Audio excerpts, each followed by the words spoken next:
Endlich ist es soweit. 4 Jahre haben wir auf diesen Augenblick gewartet. Verdensmesterskabet står selvfølgelig over alt andet i fodbold. Crianças por todo mundo. Torcem pelos seus ídolos e seus heróis. Hunderte Millionen sind vor dem Fernseher dabei. Das Stadion ist bis auf den letzten Platz gefüllt. J'ai toujours pris des photos. J'adore ça. Mais de là où nous étions, les joueurs étaient minuscules. Die Weltmeisterschaft steht haushoch über allem anderen. Alors j'ai fait un quart de tour et j'ai photographié les membres du comité. Comme j'étais de la famille, ils ont accepté.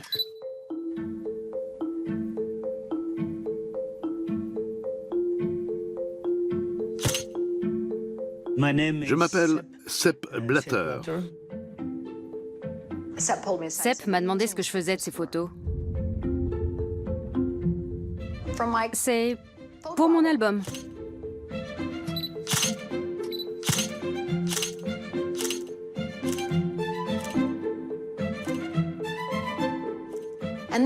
Ça l'a rassuré, ça ne le dérangeait pas. Il était très fort pour maintenir la cohésion de la famille. Le football est devenu un business important, l'un des plus importants au monde. Au début, je pensais qu'il était l'homme de ma vie. La FIFA, c'est comme les Sopranos, mais en pire. J'étais Cendrillon au bal. Le château de cartes était prêt à s'écrouler. Je leur ai simplement indiqué où étaient ses points faibles. On a entendu une voix derrière nous. On peut vous dire un mot, Monsieur Blazer? J'ai su que c'était grave. Personne ne l'appelait jamais Monsieur Blazer. Is FIFA inherently corrupt? No, sir. No? I think individuals are.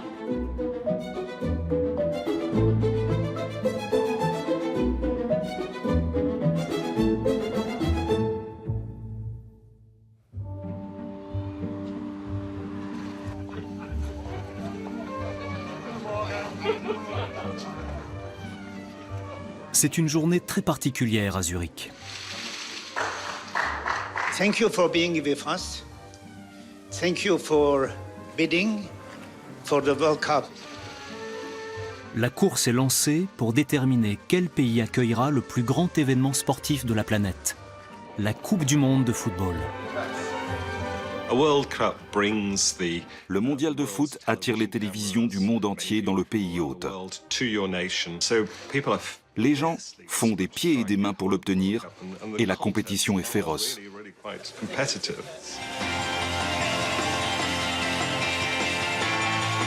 Bring the World Cup to the United States. Bring the World Cup to the United States. C'est la FIFA, la Fédération internationale de football, qui choisit le vainqueur. 2 candidats se distinguaient cette année-là. Personne ne croyait sérieusement aux chances du Qatar au regard de la force de ses concurrents. C'étaient les Américains les grands favoris. America will make the world proud. Je n'ai jamais eu de restriction de budget. Toute la puissance qatari était à notre disposition pour soutenir notre candidature. Ils voulaient le mondial et ils allaient l'avoir.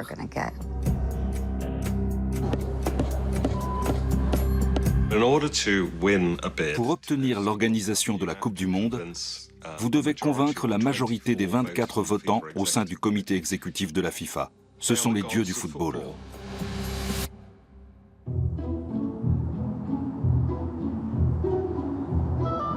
J'avais 19 ans quand je suis arrivée à New York. Je voulais être actrice.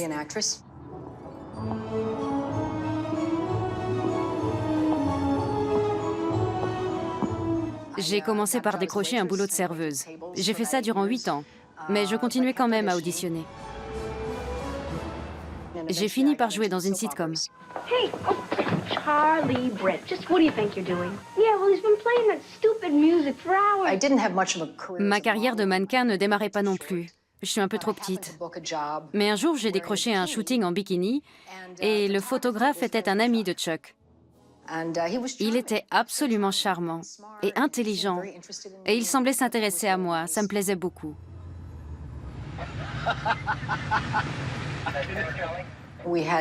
On a pris un verre Et il m'a avoué qu'il y avait une chose qu'il ne pouvait plus garder pour lui.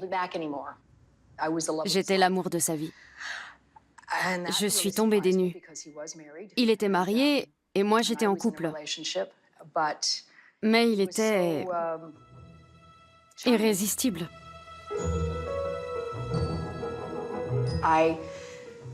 J'ai sauté le pas et j'ai entamé une liaison avec lui.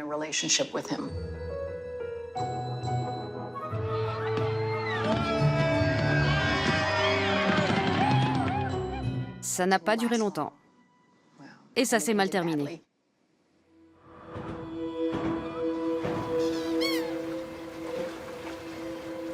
Chuck Blazer a été un personnage incontournable à la FIFA. Il était le patron du business du football en Amérique du Nord. Il œuvrait en coulisses et jusqu'à récemment, la plupart des amateurs de ballon rond ne le connaissaient même pas. L'une de vous pourrait-elle nous faire un bref historique de Chuck Blazer? Vas-y. Au départ, Chuck Blazer était un businessman très brillant, particulièrement doué pour les chiffres et la compta. Il est entré dans le monde du football en entraînant l'équipe de ses enfants. Il disait qu'il avait commencé en étant coach, mais il ne précisait jamais que c'était pour des gamins de 8 ans. Il n'a jamais été entraîneur au plus haut niveau. Here we are, Brazil versus Mexico. So stay with us, all right? Don't leave, don't change that dial. C'est pendant cette période qu'il s'est rendu compte que c'était un secteur prometteur. Il s'est donc impliqué davantage dans l'organisation du football. Welcome to Soccer App USA. Here we are now. We're hearing it from the words of Mr. Blazer that the size of the soccer ball of the MLS is going to be this big. That's right. Thank you, Chuck. My pleasure. We have a sold-out Coliseum. In the background, you have Los Angeles. En 1994, les États-Unis accueillent leur premier tournoi international. Il a considérablement augmenté le nombre de tournois de la Fédération américaine. Chuck Blazer, secrétaire général de la CONCACAF, la Confédération de football d'Amérique du Nord et d'Amérique centrale, inventa la Gold Cup. We bring the hottest soccer action. Let's kick it off with the most recent CONCACAF Gold Cup tournament in sunny California. Ooh la la. À l'époque, la CONCACAF faisait rire. Personne ne connaissait. Mais Chuck avait vu là une ouverture. Il ne s'intéressait pas beaucoup au match. Il ne parlait jamais des équipes ou des joueurs. Il ne pensait qu'au potentiel commercial. On lui doit l'explosion du foot en Amérique du Nord. Wow, that was hot stuff. We love you. Thanks for watching. La même année, Chuck Blazer entre au comité exécutif de la FIFA.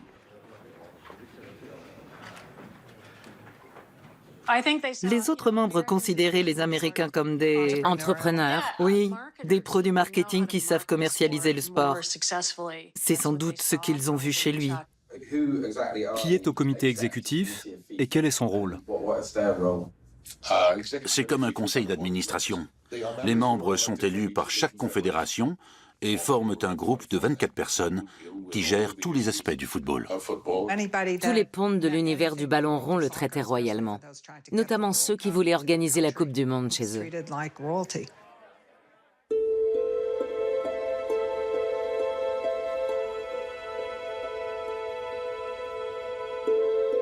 « 25 ans plus tard, il m'a envoyé une lettre.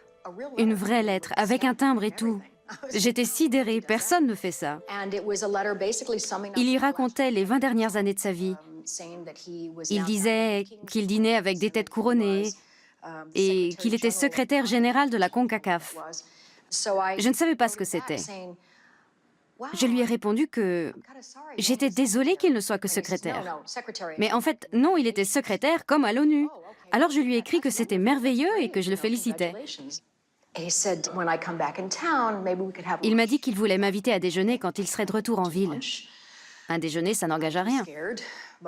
J'avais un peu peur, mais au bout de 25 ans, les tempêtes s'apaisent. Et je suis allée le retrouver, à la Trump Tower. Quand j'ai sonné à la porte de son appartement, son assistante personnelle m'a ouvert et m'a fait entrer dans le salon.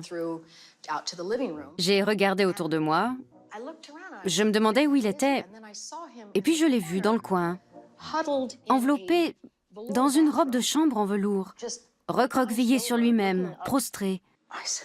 Waouh! J'ai dit « Bonjour ».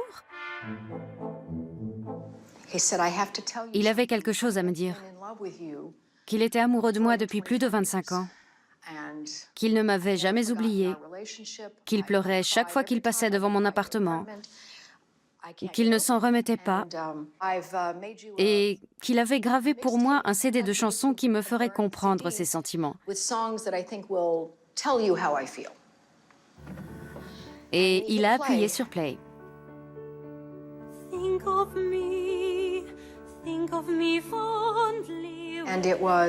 C'était une compilation de morceaux du Fantôme de l'Opéra, de merveilleuses chansons, terriblement romantiques.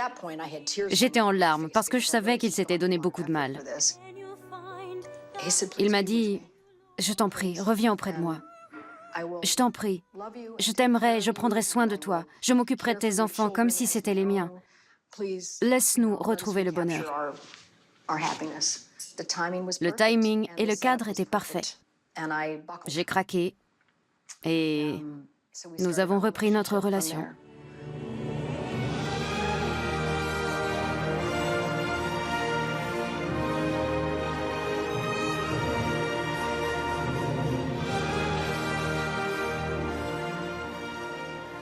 Pour notre premier voyage, il m'a emmenée à Madrid, où j'ai assisté à mon premier match de foot. J'étais très fière. Quand je lui ai dit que c'était la première fois, il a répondu « Ne dis ça à personne ». Mais c'était incroyable. Je n'avais jamais vu des gens courir aussi vite.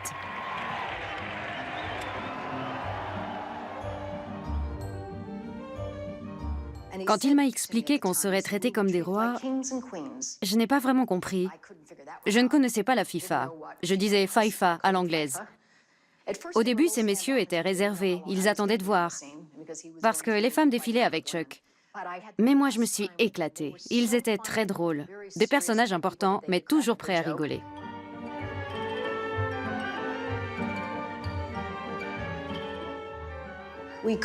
On ne fréquentait que des restaurants huppés, où la cuisine, les vins, le spectacle, tout était fabuleux. Les membres du comité exécutif étaient vieux et pas très en forme. Ce n'est pas une critique. Les gens vieillissent et grossissent. Regardez-moi. Le comité exécutif était composé d'anciens joueurs, entraîneurs ou managers de clubs de football. Chuck était le seul à n'avoir jamais joué. Quelles étaient vos relations avec Sepp Blatter? Je l'aimais beaucoup.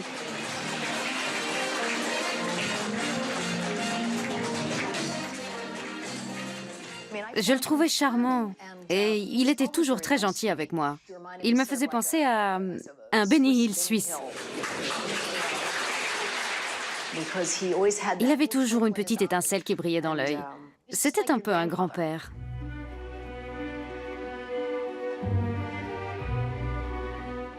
A secret payment of 1 million Swiss francs from ISL arrived by accident in FIFA's bank account. Beaucoup de gens ont une autre image de lui. Je ne le voyais pas comme ça. J'ai entendu dire qu'il gérait tout d'une main de fer, mais ça devait être dans un gant de velours. And our sport, you know it, our sport gives these dramas. Drama in football. Il était très fort pour maintenir la cohésion de la famille. The essence of our sport, which is discipline, respect and fair play.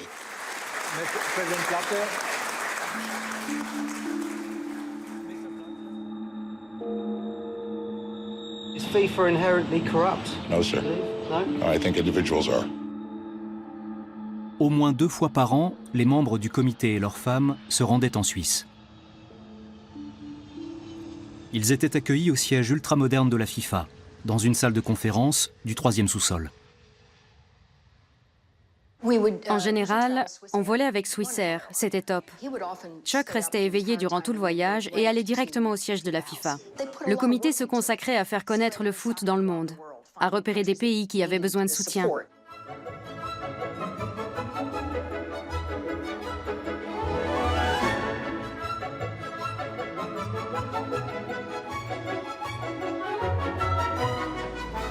On restait 4 ou 5 jours et il y avait toujours un grand dîner.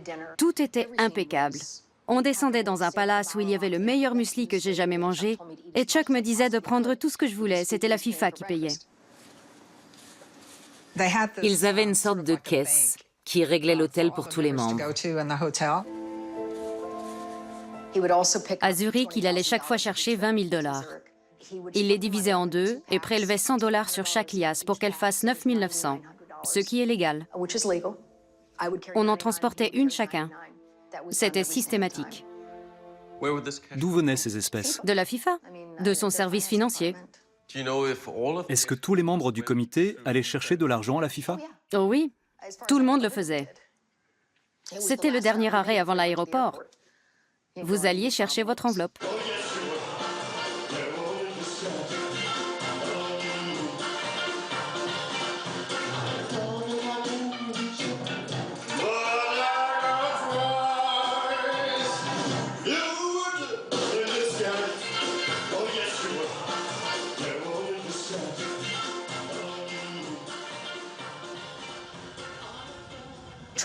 On a une vue magnifique de la Trump Tower. Son appartement était au 49e étage et il avait toujours les gadgets les plus cool. Max était un perroquet bleu et jaune. Les gens disaient qu'ils le voyaient dans Central Park quand il faisait du sport, ce qui consistait à faire le tour de la colline sur un gyropode avec un perroquet sur l'épaule.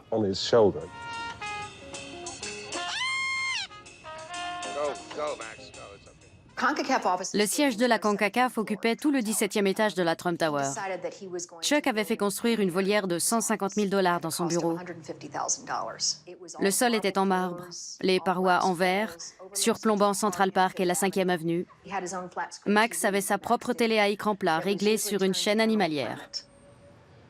Il facturait tout à la CONCACAF, y compris le loyer de l'appartement de ses chats. Les bacs à litière l'encombraient. Alors, quand un appartement s'est libéré, il a décidé d'y mettre les chats. Un appartement? À la Trump Tower? Juste pour 2 chats. 5 500 $ par mois.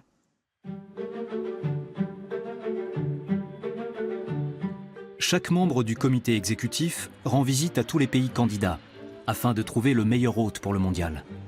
C'est l'occasion pour les pays postulants d'impressionner les patrons de la FIFA.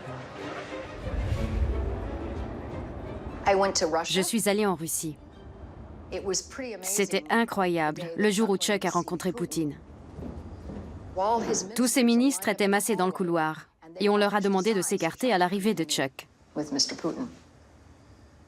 Poutine lui a fait remarquer qu'il ressemblait à Karl Marx. Et Chuck a répondu « Je sais ». Il s'était fait pousser la barbe pour cacher son triple menton. Il se rasait 2 fois par jour. C'était une vraie perte de temps. Je lui avais donc suggéré de porter la barbe et il avait trouvé que c'était une bonne idée. Et Poutine lui a fait un high five.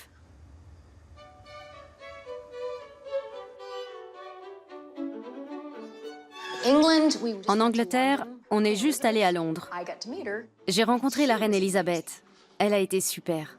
Elle m'a dit: comment allez-vous? Je suis ravie de vous voir. J'espère que vous apprécierez votre séjour. Extrêmement courtoise, très informée et aussi naturelle que vous et moi. Pas du tout comme j'imaginais une reine. J'étais debout, mon verre vide à la main, et Chuck m'a dit de le lui donner. Je pensais qu'il allait le poser sur la desserte, mais il a attrapé le sien et il les a glissés dans ses poches. On ne vole pas chez la reine d'Angleterre, qu'est-ce qui te prend? C'est vulgaire! Il a répondu, je veux un souvenir.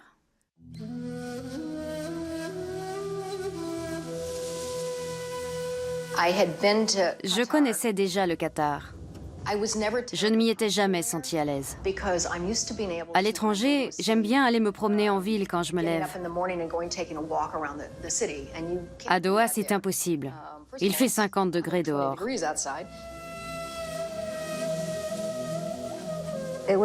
On était la risée de tous les pays candidats. Même les gens de la FIFA ne prenaient pas le Qatar au sérieux. Ils auraient dû. Ils n'avaient pas d'équipe, pas de stade, rien. Mais ils avaient beaucoup d'argent. Nous, on avait Ben Hammam, le meilleur des lobbyistes, l'un des hommes les plus puissants du football. Mohamed Ben Hammam était le patron du foot au Qatar et un proche de Sepp Blatter. Il distribuait d'énormes enveloppes pour soudoyer les membres de la FIFA afin de créer un fort soutien à la candidature qatari.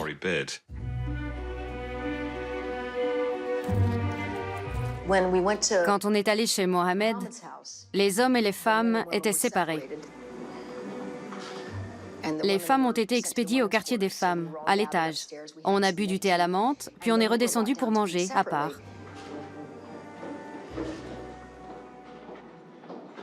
On venait de commencer quand on a entendu un claquement de mains. Les hommes avaient terminé et nous devions partir. Mais j'ai pas fini. Peu importe, quand les hommes sont prêts, il faut y aller.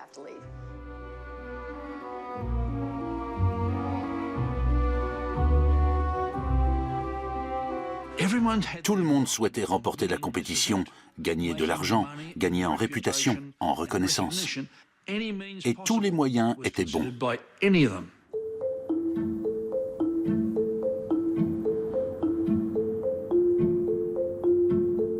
En janvier 2010, le congrès de la Confédération africaine de football se tient en Angola. Cette année-là, elle a un nouveau bienfaiteur. Pour 2 millions de dollars, le comité de candidature du Qatar devient l'unique sponsor de ce congrès.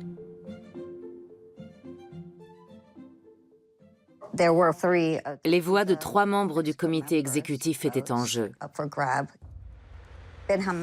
Ben Hammam assistait à cette conférence. Pourtant, il n'était pas lié à la fédération africaine. Hamoud Ould Diallo était dans son camp. Il travaillait également pour la candidature qatari.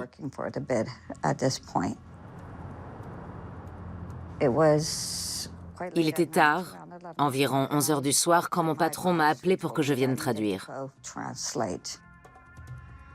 Le premier membre du comité exécutif est entré et Diallo lui a proposé 1 million de dollars pour sa fédération. L'autre a ricané comme pour dire « 1 million, c'est tout ?» Diallo est alors monté à 1,5 million. On a rencontré les 3 cadres du comité de la FIFA l'un après l'autre ce soir-là. Et ça a été exactement le même scénario, la même discussion. On vous promet 1,5 million de dollars contre votre soutien à la candidature du Qatar pour 2022. Ils jouaient carte sur table. Voilà ce qu'on vous donne, voilà ce qu'on veut. Oui, non, merci, au revoir.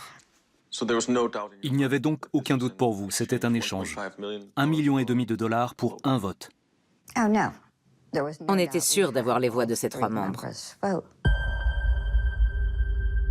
I think that we can trust every one of the members. You know, at the end of the day, they're football people. La Nouvelle-Zélande abrite le siège d'Océania, la plus petite des confédérations. Le Sunday Times apprend que le seul membre d'Océania appartenant au comité exécutif a reçu de généreuses propositions de soutien financier.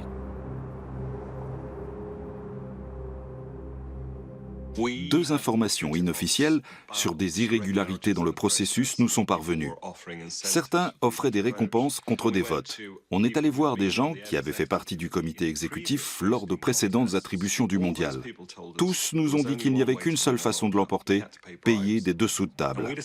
On a décidé de travailler sous couverture. On s'est fait passer pour des lobbyistes américains appuyant la candidature des États-Unis.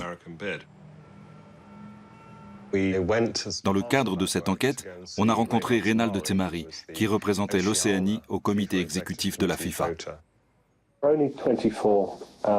FIFA Executive Committee members, and each vote is really important. And it would be very useful for us to know if any have offered to finance this project. On a abordé la manière dont son vote pourrait être influencé en contrepartie d'une aide financière à l'Océanie. Is it something, say, for example, that our consortium might be able to finance? Yes, this kind of thing. I'm keen to discuss. If I compare with the proposal coming from, it's nothing. Nothing. With some we are talking about 10 to 12 million US dollars. Quand on a montré ça à la FIFA, il a été suspendu. Pour 1 an, je crois. So without a doubt, we can trust them.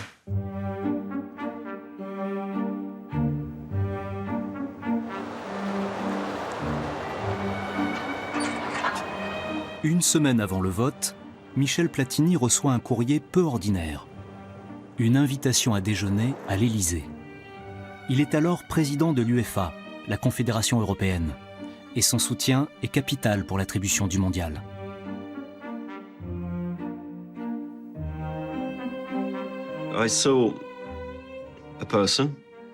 J'ai rencontré quelqu'un qui m'a donné des informations très précises sur une réunion qui s'était tenue à l'Élysée à l'occasion d'un déjeuner et à laquelle assistait le président de la République française, Nicolas Sarkozy. Michel Platini faisait partie des invités. Il était vice-président de la FIFA et président de l'UEFA à l'époque. Il y avait également 2 représentants de haut rang du Qatar. L'un d'eux était Sheikh Tamim. Ce que cette personne m'a dit était très clair. Voici ses propres paroles. Votre président a dit à ce gars de voter pour eux afin qu'il puisse leur vendre ses avions. Bon, d'accord. Michel Platini est très ami avec M. Sarkozy et depuis longtemps. En France, personne ne doute qu'il y a eu des pressions politiques directes.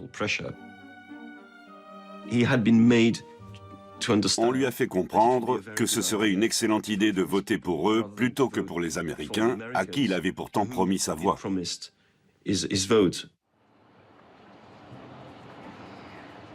Hello, everybody.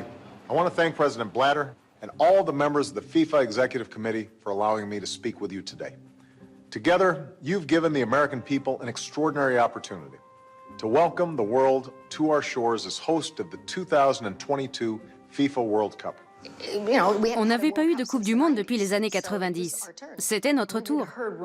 Il y avait des rumeurs de pots de vin, mais je ne m'inquiétais pas. Je connaissais notre dossier de candidature et je savais qui devait l'emporter.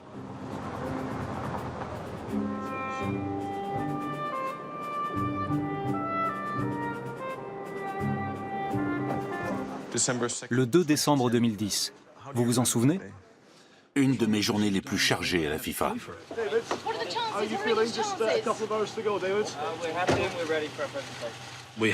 Des chefs d'État, de nombreux dignitaires, des personnalités internationales étaient venus assister aux présentations.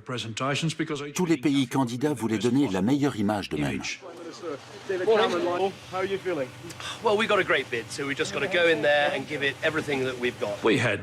L'ancien président Bill Clinton était là, le premier ministre du Royaume-Uni, des membres de la famille royale.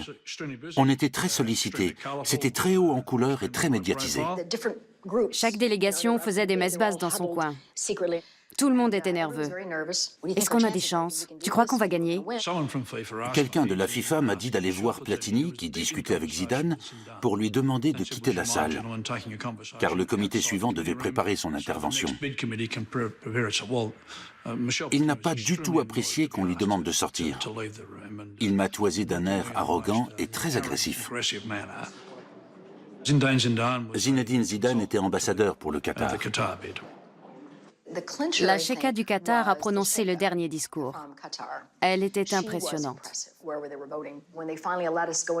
Quand on nous a permis d'entrer, j'ai repéré Chuck.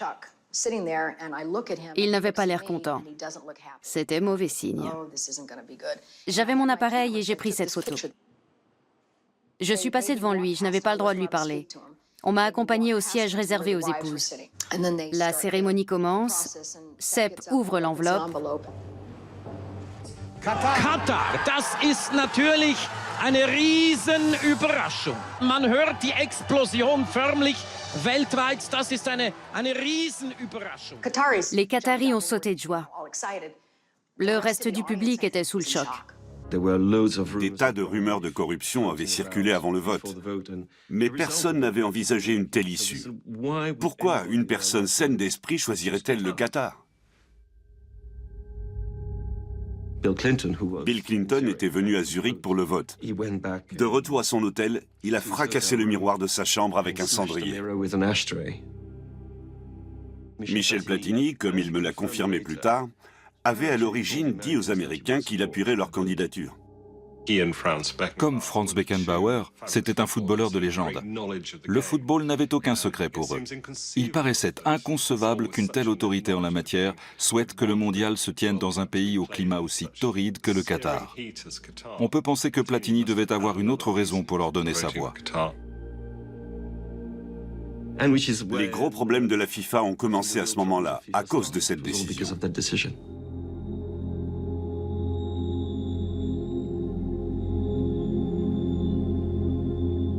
Alongside me today is Marilyn Blanks, who will assist with the draw.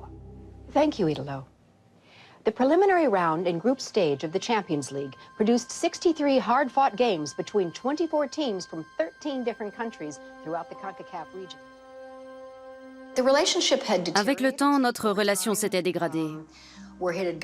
Chuck devenait plus violent psychologiquement. Quand j'étais avec lui, je voyais moins mes amis. Il était constamment sur mon dos à me dire quoi faire.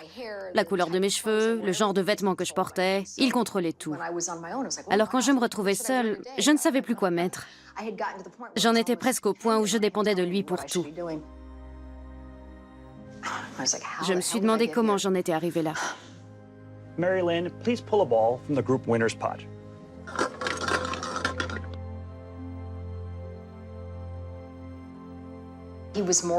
Il était plus distant. Et il avait beau me jurer qu'il m'aimait, il avait plusieurs petites amies. Au début, je pensais qu'il allait s'en débarrasser, mais ça n'a pas été le cas. Je l'ai appelé pour lui en parler et il s'est mis en colère. Un soir, la situation a dégénéré.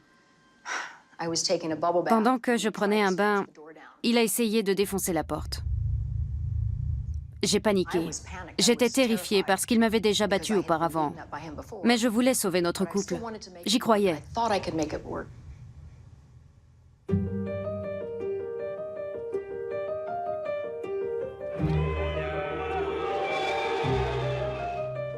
Les gens étaient stupéfaits, ils étaient en colère, et ils sont devenus très curieux. Les médias se sont précipités. Ils sentaient qu'il se passait quelque chose de louche. We are not in a crisis. We are only in some difficulties. And these difficulties will be solved inside our family. Il fallait qu'un organe indépendant mène l'enquête. L'investigateur s'appelait Michael Garcia. Garcia avait une réputation très solide. Today, an indictment was unsealed in federal court charging 32 members of one of New York's most notorious crime organizations, the Genovese family of La Cosa Nostra. C'est l'un des meilleurs enquêteurs de la planète. Il s'est intéressé de très près au processus de candidature des mondiaux 2018 et 2022, comme un chien rongeant un os. Je crois qu'il est allé plus loin que ce qu'on lui demandait. Au bout de 2 ans, Michael Garcia a rédigé un rapport fleuve qu'il a soumis à la FIFA.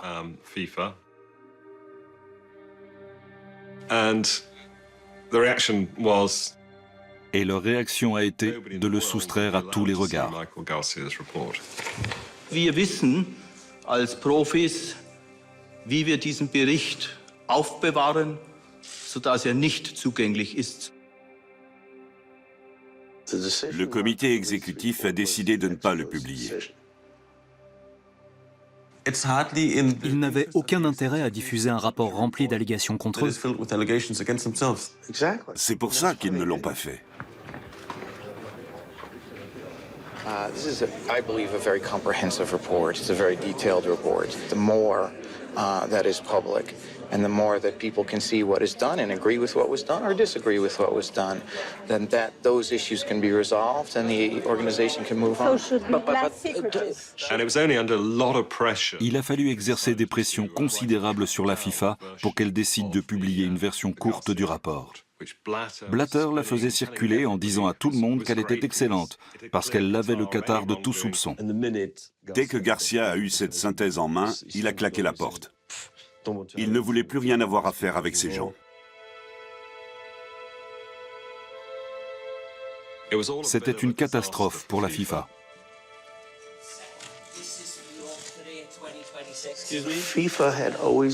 La FIFA a toujours su prendre sa destinée en main. Where is my security? Come on. Come on. En fin de compte, ils ont pensé qu'ils n'avaient rien à craindre.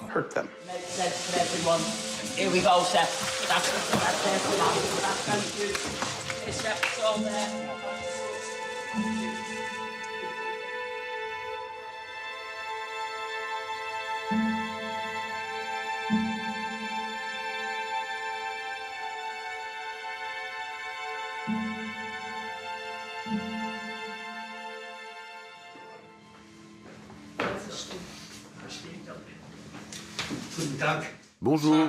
Bonjour, Monsieur Blatter. Vous préférez que je parle l'anglais texan, l'anglais d'Oxford, ou juste celui de mon Valais natal?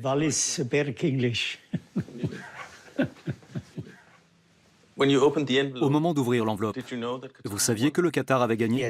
Oui. Je le savais parce que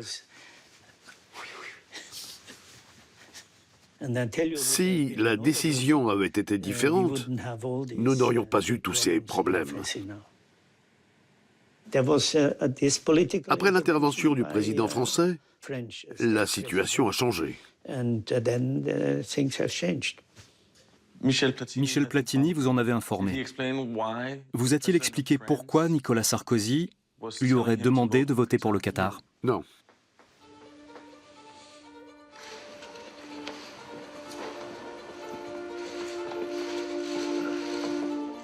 Selon ses propres termes, Michel Platini avait ressenti une pression subliminale au cours du déjeuner avec le président de la République française et l'émir du Qatar. Et dans l'année qui a suivi, les liens entre les deux pays se sont resserrés.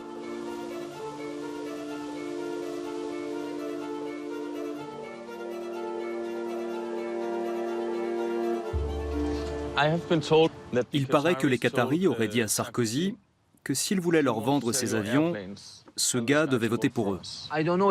Je ne savais pas s'il s'agissait du Rafale, l'avion de combat de l'armée de l'air, ou de l'Airbus, car le Qatar a acheté beaucoup d'Airbus.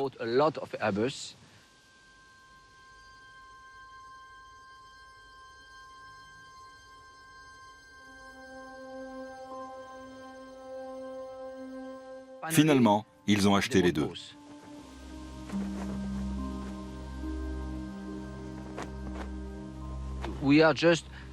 On était à 1 semaine ou 10 jours de la décision finale.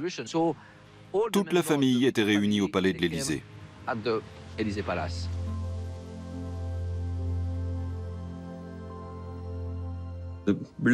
Les relations entre le Qatar et la France, en particulier le football français, se sont développées. Les Qataris ont pris le contrôle du Paris Saint-Germain en 2011. Ils ont investi énormément d'argent dans ce club. Ils ont également investi une fortune pour monter une nouvelle chaîne de télévision qui a donné au football professionnel français la bouffée d'air dont il avait désespérément besoin, car les caisses étaient vides. À l'époque où le Qatar a acheté le Paris Saint-Germain, leur budget affichait un excédent de plus de 50 milliards de dollars. Alors tous les matins, en se rasant, l'émir se demandait ce qu'il allait s'offrir. Une équipe, un hôtel, une belle entreprise. Toutes nos grandes entreprises de travaux publics sont au Qatar pour construire le tramway et le métro. C'est un autre gros contrat pour nous. C'est un moment charnière. Les Européens se détournent des Américains pour faire allégeance aux Qataris. Et sur l'amitié entre le Qatar et la France. Merci à tous. On voit bien comment la stratégie a fonctionné au niveau macroéconomique et géopolitique. Si on examine les événements qui ont suivi l'attribution, il est clair que le Qatar a investi lourdement en France après l'intervention de Sarkozy dans le vote. Très lourdement, oui. Quelle est la différence entre l'ingérence politique et acheter la Coupe du Monde? L'attribution de la Coupe du Monde ne se fait pas juste en achetant des voix. C'est un cas d'ingérence politique. Et il y a une différence entre offrir 100 000 $ à quelqu'un ou je ne sais quel cadeau en échange de sa voix et l'ingérence politique.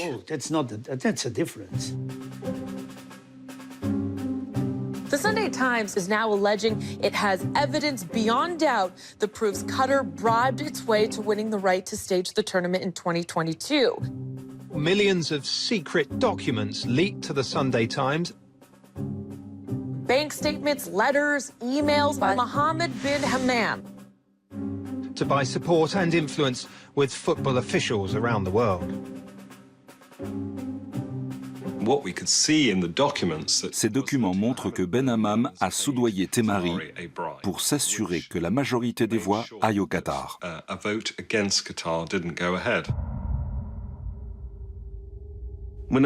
Quand j'ai lu cet article, je n'en ai pas cru mes yeux. Si c'est vrai, il s'agit d'une preuve accablante. Le plus intéressant dans le rapport de Garcia, c'est la partie concernant Reynald Temari. Monsieur Ben Hammam lui a versé de l'argent. Il a acheté une voix. Vous confirmez? Je ne confirme rien du tout. Je ne sais rien de cette affaire. C'est la première fois que j'en entends parler. Ça figure dans la synthèse du rapport de Garcia faite par le juge Eckert. Le vote était truqué. Prenez-le comme vous voulez, il était truqué. Mais je ne sais pas pourquoi, les gens choisissent d'ignorer ce qu'on leur met sous le nez. Je n'ai pas étudié le rapport dans sa totalité. Je l'ai vu certainement, mais je ne l'ai pas étudié. Personne n'a surligné quoi que ce soit en mettant dans la marge que le président devrait voir ça.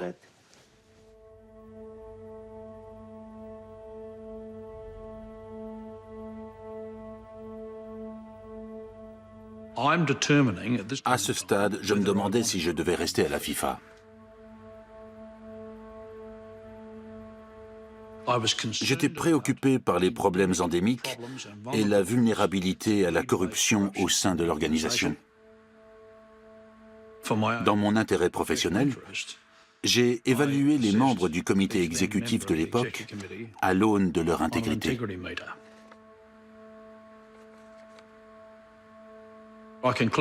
J'en ai conclu qu'un grand nombre d'entre eux avaient de sérieux problèmes dans ce domaine. J'ai décidé que je ne pouvais plus travailler pour la FIFA et j'ai démissionné. Je tenais à ce que la vérité soit faite à la FIFA et la mécanique du FBI était le meilleur outil pour y parvenir. Je suis parti aux États-Unis pour rencontrer des agents du FBI qui travaillaient sur la corruption dans ce domaine. Je les ai aidés à comprendre la nature de l'organisation sur laquelle ils enquêtaient.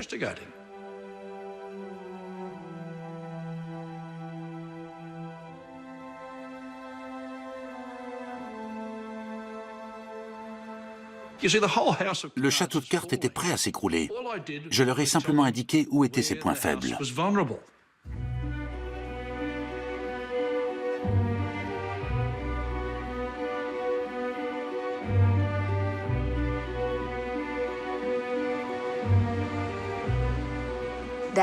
Ce jour-là, en sortant de la Trump Tower, on a entendu une voix derrière nous. On peut vous dire un mot, Monsieur Blazer? J'ai su tout de suite que c'était grave. Personne ne l'appelait jamais Monsieur Blazer. Il m'a dit, Marilyn, va au restaurant, je te rejoins.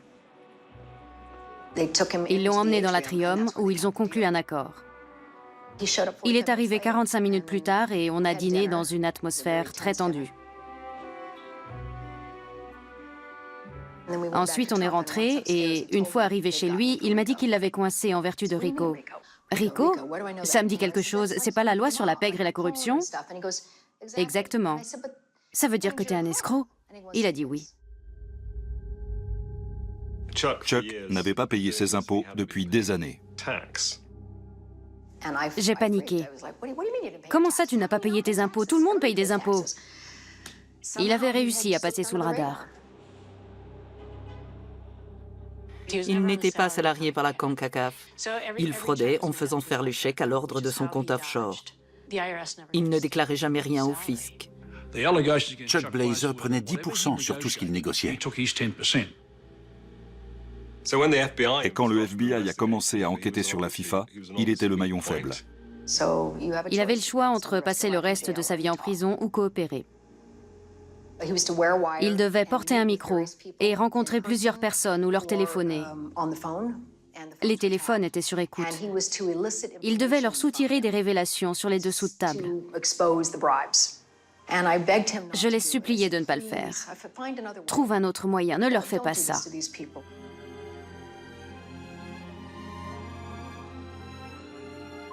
Je les considérais comme ma famille. S'il acceptait de faire ça, ils finiraient tous en prison. Aujourd'hui, je comprends qu'il y avait un problème de corruption, mais quand même, c'étaient mes amis. J'avais gardé leurs enfants. J'ai dit, ne fais pas ça.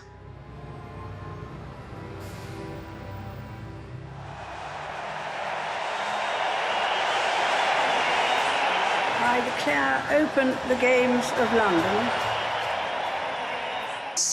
Le foot étant un sport olympique, tous les cadres de la FIFA devaient aller à Londres. C'était une sorte d'événement mondain. Il y avait beaucoup moins de pression qu'au mondial. C'était plus détendu. Il avait écrit à chacun pour les inviter à dîner à Londres, histoire de les attirer.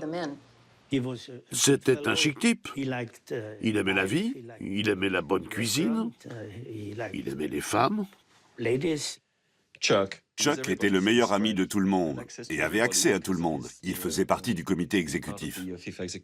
Il pouvait mener la conversation jusqu'en terrain délicat et enregistrer. Et peut-être que quelqu'un allait se mettre à table. C'est la liste des gens qui devaient être enregistrés par Chuck Blazer. Au JO de Londres, en 2012, y compris Sepp Blatter.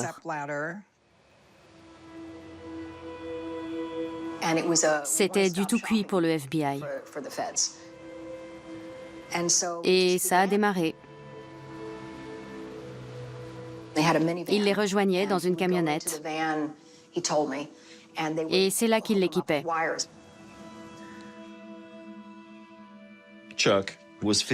Ils lui ont donné un porte-clés muni d'un micro.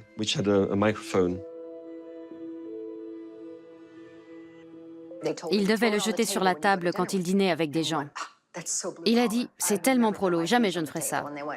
Il n'a pas eu le choix.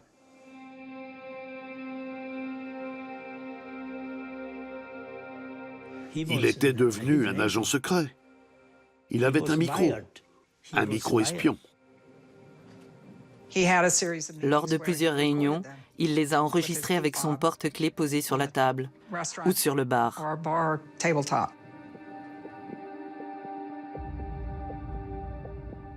Ce n'est pas seulement irrespectueux envers la FIFA et le football, ça l'est aussi envers le CIO et l'organisation des Jeux à Londres, et envers la reine aussi, en fin de compte.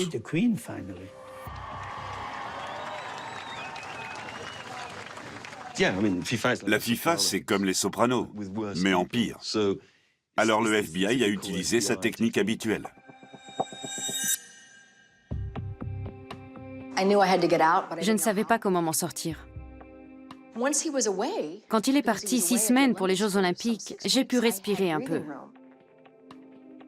Le temps passait et je n'avais plus envie de porter telle robe, telle couleur de vernis. Je recommençais à penser par moi-même. C'est la distance qui m'en rendait capable. J'avais peur de le quitter quand il était là parce qu'il m'avait déjà tabassé. Et puis il est rentré. Il m'a annoncé qu'il allait aux Bahamas. D'accord, vas-y. Et j'ai décidé que c'était le moment. je suis partie. Think of me fondly when we've said goodbye.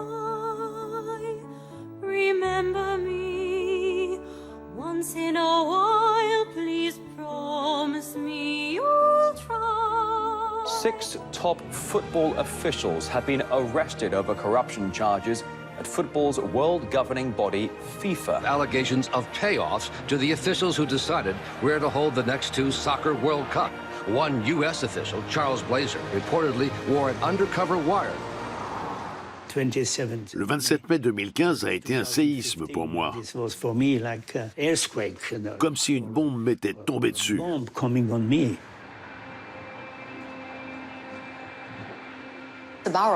Cet hôtel est une vraie forteresse. Alors qu'ils puissent entrer pour les arrêter, je n'en revenais pas. Les épouses étaient dans le hall, en larmes. Mes amies. Elles pleuraient. On ne pouvait rien faire. Saviez-vous que c'était le résultat du travail de Chuck? Oh oui. C'était leur témoin vedette. Ça ne pouvait être que lui. Il connaissait tous les rouages et il a tout dit. They were expected to uphold the rules that keep soccer honest and to protect the integrity of the game. Instead, they corrupted the business of worldwide soccer to serve their interests and to enrich themselves. Je n'ai jamais compris comment la police américaine avait pu mener ses activités en Suisse et intervenir dans mon pays. Et pourquoi se sont-ils brusquement intéressés au football? Parce qu'ils n'avaient pas obtenu la Coupe du Monde 2022.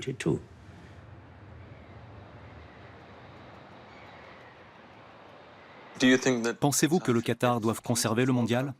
Si je regarde de près sa candidature, je constate qu'il n'a fait que ce que font tous les autres.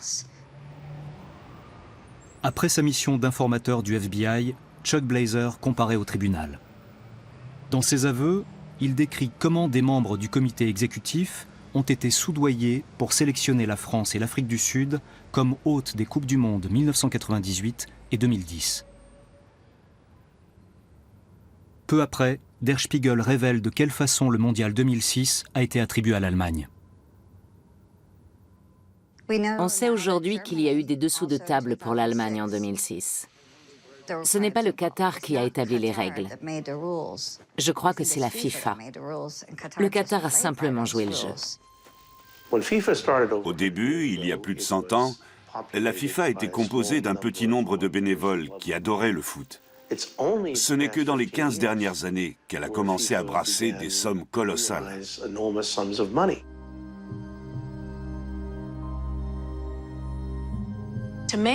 Gagner de l'argent et le dépenser pour apporter le football là où il n'existe pas, c'était le but de la FIFA.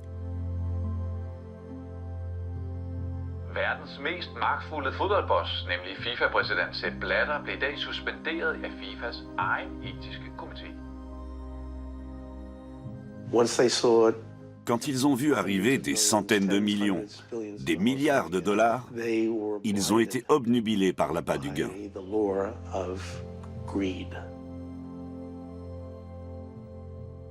Est-ce qu'ils croient vraiment en ce sport s'ils empochent la moitié des revenus? Il y a des mômes qui n'ont pas de ballon parce que Chuck Blazer veut dépenser $500 de plus.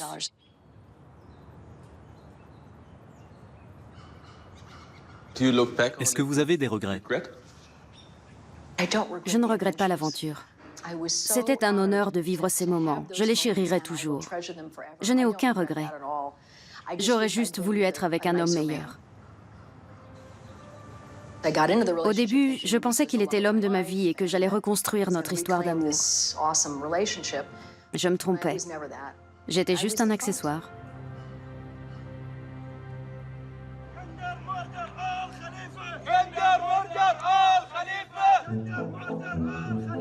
Il n'y a pas d'échappatoire. La FIFA doit se reconstruire ou elle mourra. FIFA vælger ny præsident, og det sker efter schweizeren Sepp Blatter måtte forlade posten efter anklager om korruption. In the history of 114 years of FIFA, is perhaps the most important day. Qatar 2022. A lot of people want to look at the election today as a new beginning. When you speak about FIFA, you don't speak about football anymore. And we have to bring back football. Ladies and gentlemen, the election of the 9th president of FIFA, Gianni Infantino. You will be proud of FIFA, you will be proud of what FIFA will do for football. We enter now into a new era. Of course, the World Cup will take place in Qatar in 2022. There has been a lot of allegations. I have not seen one single fact. I think we have to move on. All the best.